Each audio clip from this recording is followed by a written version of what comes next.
Assalamualaikum warahmatullahi wabarakatuh. Perkenalkan, nama saya Cindy Zakia, NIM 1930210120. Baiklah, pada kesempatan kali ini saya akan menyampaikan materi mengenai asesmen formal dan juga asesmen informal. Asesmen formal adalah suatu teknik pengumpulan informasi yang dirancang untuk mengidentifikasi dan merekam pengetahuan dan keterampilan peserta didik.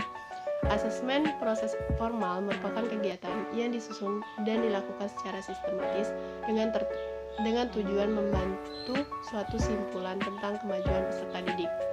Asesmen formal merupakan standar atau instrumen tentang kemajuan peserta didik yang menggunakan instrumen baku, misalnya WISC atau tes kecerdasan, PMC, Bakal Reading, tes -K.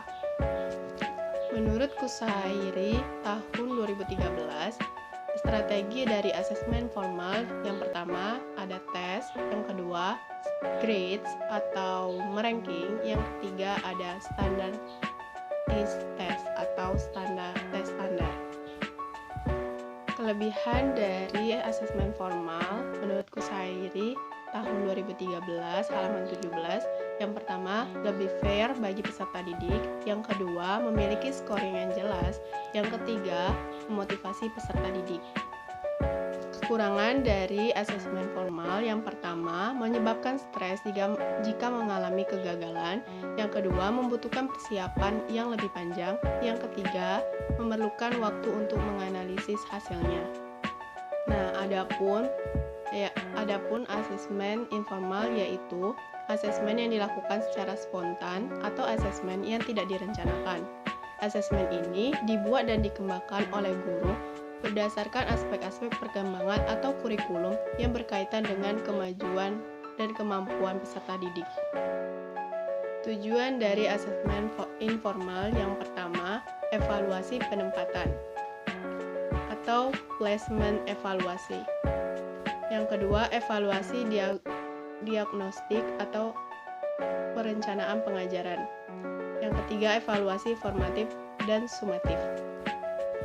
Strategi dari asesmen informal yang pertama, observasi. Yang kedua, checklist perkembangan. Yang ketiga, skala rating. Yang keempat, rubrik. Yang kelima, reformasi dan asesmen portofolio. Adapun kelebihan dari asesmen informal, yang pertama, mendorong para pelajar menghasilkan pengetahuan. Yang kedua, dapat diperoleh secara langsung dari guru melalui objektif, kurikulum, dan buku-buku teks. Yang ketiga, berkaitan langsung dengan situasi pembelajaran di dalam kelas. Yang keempat, dapat dihubungkan dengan kebutuhan-kebutuhan diagnostik. Yang kelima, lebih fleksibel.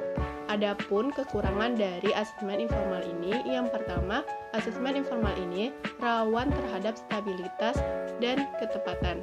Yang kedua, dikhawatirkan terjadi penyalahgunaan oleh guru-guru. Yang terakhir, guru-guru belum siap mengembangkannya dan menggunakannya. Mungkin itu saja materi dari saya mengenai asesmen formal dan informal. Kurang dan lebihnya saya mohon maaf.